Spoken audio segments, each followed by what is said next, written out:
युवाओं को रोजगार देना एक बहुत बड़ा मुद्दा है और आज भारत सरकार ने पूरे देश में करीब 75,000 नियुक्ति पत्र बांटे और बिहार में इसका नेतृत्व किया केंद्रीय ऊर्जा मंत्री राजकुमार सिंह ने। राजकुमार सिंह कोई परिचय के मोहताज नहीं है, एक कड़क प्रशासनिक अधिकारी के रूप में ये इनकी छवि विख्यात है और केंद्रीय गृह सचिव भी रहे हैं। आर.के. सिंह साहब, आज केंद्र सरकार ने 75,000 नियुक्तियां दी हैं, तो क्या ये नियुक्ति का सिलसिला जारी रहेगा? क्या प्लान है गवर्नमेंट ऑफ इंडिया का, क्योंकि बिहार सरकार भी नियुक्ति पत्र बांट रही है? नहीं, ये नियुक्तियों का सिलसिला जारी रहेगा। अगले 10 से 11 महीनों में करीब 10 लाख नियुक्ति पत्र दिए जाएंगे। नियुक्ति की प्रक्रिया सभी विभागों में चालू है। वैसे मैं बता दूं, भारत सरकार में यह सिस्टम है कि प्रत्येक वर्ष जो भी वैकेंसीज होती है उसको एडवर्टाइज करके भर दिया जाता है समयानुसार। अब ये पिछले 3-4 महीने पहले प्रधानमंत्री जी ने कहा कि हम लोग जो अलग अलग नियुक्ति पत्र बांटते हैं उसको एक साथ करके बांटें, तो वही आज 75,000 कुछ 100 नियुक्ति पत्र बांटे गए। इसी तरह से हर महीने 2 महीने पर नियुक्ति पत्र बांटे जाएंगे। ये तो हुआ सरकार में नौकरियों का। उसके अलावे जो देश में विकास हुआ है, जो इंडस्ट्रियलाइजेशन हुआ है, जो इंफ्रास्ट्रक्चर ग्रोथ हुआ है, उसमें भी जॉब्स क्रिएट हुए हैं। सिर्फ हमारे मंत्रालय के अधीन जो थर्मल पावर प्लांट्स हैं, रिन्यूएबल एनर्जी प्लांट्स हैं, ट्रांसमिशन लाइन्स हैं, डिस्ट्रीब्यूशन सिस्टम्स हैं, उसमें करीब 8-8.5 लाख नौकरियां हम लोगों ने 2014 से लेकर के अभी तक दी। प्राइवेट सेक्टर्स, हाँ, डिफरेंट प्राइवेट सेक्टर्स, गवर्नमेंट और प्राइवेट लेकर के, एनटीपीसी, डीवीसी, हमारे जो हाइड्रो पावर प्रोजेक्ट्स हैं उसमें, और प्राइवेट सेक्टर में जो मैन्युफैक्चरिंग है हमारा सेल्स मॉड्यूल्स, या जो प्राइवेट सेक्टर में हमारे रिन्यूएबल एनर्जी कैपेसिटीज लगे, उन सब में जॉब क्रिएशन हुआ है, हो रहा है। लेकिन ये सिर्फ सरकार में, ऊर्जा मंत्रालय में 8.5 लाख, क्योंकि हाँ सही बात है, प्लान आउटले आपके डिपार्टमेंट का है तो उसी हिसाब से हम लोगों ने, देखिए ना, हम लोगों ने करीब 1,70,000 मेगावाट कैपेसिटी जोड़ा है 2014 से लेकर के अभी तक, और ट्रांसमिशन लाइन 1,72,000 सर्किट में ट्रांसमिशन लाइन बनाया। करीब 2,05,000 करोड़ हमने डिस्ट्रीब्यूशन सिस्टम को मजबूत करने में खर्च किया है। तो नए सब स्टेशंस बने, पुराने सब स्टेशंस का कैपेसिटी डबल किया गया है, ट्रांसफार्मर्स का डिमांड बढ़ा, कंडक्टर्स का डिमांड बढ़ा, तो उसके कैपेसिटीज आए, इस सब में जॉब क्रिएशन। प्लान आउटले बढ़ा तो आप 8.5 लाख नौकरियां भी दिया। तो तेजस्वी यादव और नीतीश कुमार अब क्लेम कर रहे हैं, जैसे कि कल हेल्थ डिपार्टमेंट ने कुछ नियुक्तियां बांटी करीब 10,000 के करीब। अब वो बीजेपी वाले ये कह रहे हैं कि हमने ये प्रोसेस स्टार्ट किया था 21 में, जुलाई के अंत तक हो गया था, तो ये क्रेडिट लेने की होड़ लगी हुई है। देखिए, ये जितने वैकेंसीज हैं बिहार में, अगर उसको फिलअप कर दें उसी से काफ़ी हो जाएगा, वो करें तो। और दिक्कत यह भी है कि अभी बिहार सरकार के पास पैसा कहाँ है। अभी ऐसी स्थिति हो गई है, जो हमको बताया गया है कि सभी विभागों में किसी में 3 महीने से, किसी में 6 महीने से जो काम हुआ उसका पेमेंट नहीं हुआ है। ये तो वित्तीय स्थिति हो गई। नई योजनाएं लाए तो उसके लिए बिहार सरकार को पैसा देने के लिए, अपना शेयर देने के लिए पैसा नहीं है। तो इतने जो कहते हैं कि 10 लाख नौकरियां देंगे, इसके बारे में तो पहले नीतीश जी मखौल उड़ा चुके हैं। जबकि 2015 में तेजस्वी कह रहे थे कि 2.5 लाख नौकरी देंगे, तो नीतीश जी 10 लाख नौकरी देंगे, तो नीतीश जी मखौल उड़ाए थे कि साहब इतना पैसा कहाँ है। वो सवाल अभी भी है। उन्होंने ये कहा था कि पैसा क्या जेल से लाएगा, जहां उनके पिताजी गए थे, और फाइनेंस का कख अगर नहीं आता। हाँ, वही आज देखिए, अब कह रहे हैं कि हम दे देंगे। ये जनता देखिए मूर्ख नहीं है, वो जानती है कि पैसा है नहीं, ये सिर्फ ऐसा ही बयानबाजी है। दूसरी बात, कल एक अजीबोगरीब बयान दिया नीतीश जी ने डीजीपी को लेकर, जो कि खुद कटघरे में है, एक फ्रॉड को लेकर और एक आईपीएस ऑफिसर्स के ट्रांसफ़र को लेकर, आदित्य कुमार। तो उन्होंने बयान दिया कि अब डीजीपी साहब जो हैं 2 महीने में रिटायर होने वाले हैं, अब छोड़ दीजिए उसकी बात। तो ये क्या, ये अनर्गल है साहब। आप 2 महीने में रिटायरमेंट में हैं, या कल रिटायरमेंट हुआ, या रिटायर कर गए, अगर आपने गड़बड़ी की है तो आप पर प्रोसीडिंग होगा, कार्रवाई होगी, ये कानून है।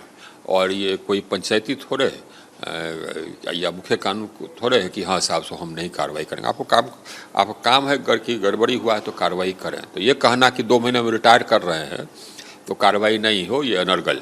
बल्कि रिटायरमेंट के बाद भी अगर पता चलता है कि अपने सेवा काल में उन्होंने गड़बड़ी की तो उस पर प्रोसीडिंग करना है। ये नीतीश जी डीजीपी पर क्या कार्रवाई होनी चाहिए और वो आईपीएस ऑफिसर आदित्य कुमार, उसको आदित्य कुमार को तो खैर जेल जाना चाहिए। एक तो ये भी जो केस बंद किया गया शराब, वो भी ये शराब का केस है, उसको फिर से खोलना चाहिए। जो बंद किया इलीगली, ऐसे सभी पदाधिकारियों पर डीजी इंक्लूडेड, उन पर भी कार्रवाई होनी चाहिए कि आपने केस को कैसे बंद कर दिया। ये अगर ये मान भी लें कि हाँ चीफ जस्टिस एक्चुअली फ़ोन करेगा, तो चाहे चीफ जस्टिस फ़ोन करे या प्रेसिडेंट फ़ोन करे या प्रधानमंत्री फ़ोन करे, ये लीगल प्रोसीडिंग है। अगर सबूत है तो चार्जशीट होगा कि आपको किसी का अधिकार नहीं है कि ऐसे ही किसी के कहने पर बंद कर दे। और कोई चीफ जस्टिस फ़ोन करता है डीजीपी को केस बंद करने के लिए, इतना कॉमन सेंस नहीं है, ये बहाना है साहब। इनको डीजीपी को अपने मन रहा होगा केस बंद करने का। नीतीश जी क्यों इसमें हमको लगता है कि उनकी ये डीजीपी की नियत का भी प्रश्न है। नीतीश जी क्यों डिफेंड कर रहे हैं डीजीपी को? अब आई डोंट नो, नीतीश ये तो नीतीश जी जवाब देना साहब। आपको अगर शासन चलाना है सर, आप मुख्यमंत्री हैं, तो ऐसे मामलों में किसी को डिफेंड नहीं करना चाहिए। ऐसे मामलों में तुरंत कार्रवाई करनी चाहिए। जब आप फर्स्ट टेन्योर में आप प्रिंसिपल सेक्रेटरी रोड थे यहाँ पर, तो आप लोगों को फ्री हैंड दिया हुआ था। कोई मिनिस्टर भी इधर से उधर नहीं कर पाता था। मुझे याद है मंत्री तक का विभाग बदल दिया गया उस समय। नहीं भाई, जो फर्स्ट टर्म में जो हम यहाँ थे और नीतीश जी पहली बार मुख्यमंत्री बन करके आए, तो काम करने का बहुत अच्छा अनुभव था। एकदम नो इंटरफेरेंस, काम कीजिए, पूरा सपोर्ट था। अब क्या हो गया हमको समझ में नहीं आता, पूरा एकदम बदल गया। ये कल एक और नीतीश जी का भाषण में बयान आया कि वो लगता है जैसे वो भूल गए हैं कि वो अभी महागठबंधन के पार्ट नहीं है। वो जैसे कि कहा जाता है ना कि दिल की बात जुबान पे आ गई, तो इनर कॉन्शियस जानता है कि क्या है असलियत, और वो बोल गए कि बिहार में जंगल राज था पहले तेजस्वी यादव के सामने। हाँ, तेजस्वी यादव के सामने। तो बात यही है ना कि ये तो जिंदगी भर यही कहते आए, इसलिए तो राजद जी से अलग यही कहते आए कि वो गुंडों की सरकार है, क्रिमिनल्स की सरकार है, जंगल राज था। ये पहले भी कहते थे।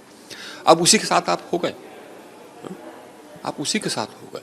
जो जो क्रिमिनल्स हैं, गुंडे हैं, जो जिनके कारण जंगल राज आया, उसी क्या तो फिर से जंगल राज आ गया।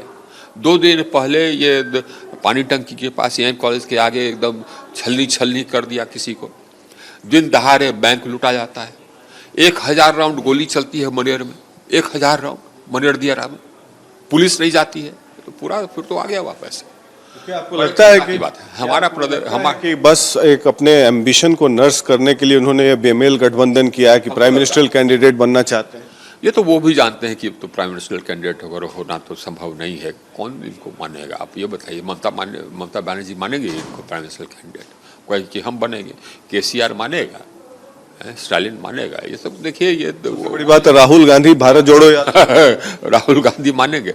ये सब देखिए, ये भी जानते हैं कि वैसे ही है। क्यों ये चले गए उधर, ये इनको सोचना चाहिए।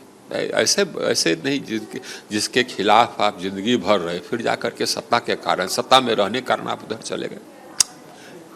तो क्या फिर उनकी वापसी हो सकती है? प्रशांत किशोर तो बोल रहे हैं कि भाजपा से संपर्क में है। मांझी जी ने गया में बयान दे दिया कि अगर नीतीश जी ऐसा फैसला लेते हैं तो हम उनके साथ हैं। देखिए, हमारा तो ये कहना होगा अपने पार्टी को कि अगर ये वापस आना भी चाहते हैं तो हम लोग नहीं लें, क्योंकि ऐसे व्यक्ति का क्या भरोसा था, आज यहाँ कल वहाँ, फिर यहाँ फिर वहाँ, कल फिर चला जाएगा। ये सब ऐसा नहीं होना चाहिए। अच्छा, ये बैकवर्ड पॉलिटिक्स को गैल्वेनाइज कर रहे हैं खासकर यूपी बिहार में, तो क्या आपको लगता है कि नरेंद्र मोदी के नाम पर कास्ट एक बड़ा फैक्टर होगा और उसको वो भेद पाएंगे? नहीं, हमको नहीं लगता। देखिए, आपके जनता को कितना दिन तक जात के नाम पर ठगिएगा? जात के नाम पर अगर आप जनता को जिंदगी भर ठग सकते थे, तो उत्तर प्रदेश में मायावती और मुलायम की सरकार जाती क्या? नहीं, जनता भी सजग हो रही है। ये अब चलेगा नहीं। ये लोग का देखिए, इनका यही है कि जात के नाम पर वोट ले लो, आप भ्रष्टाचार करो, यही तो है। बहुत दिन चलने वाला नहीं। तो जमाना बदल चुका है, जात के नाम पर अब वोट नहीं मिलता। और जीता जागता उदाहरण आर.के. सिंह भी हैं, जो कि आरा से 2 बार के मेंबर ऑफ पार्लियामेंट रहे, जबकि सबसे बड़ी बात कि आरा से इनका कोई नाता रिश्ता नहीं है। ये हैं सुपौल और सहरसा के बीच के गांव के हैं। तो इन्होंने सही कहा, जात पात से ऊपर उठ चुकी है जनता। जनता को चाहिए काम और ईमानदारी से काम। पटना से वीडियो जर्नलिस्ट सूरज के साथ Prakash Singh, Republic media network.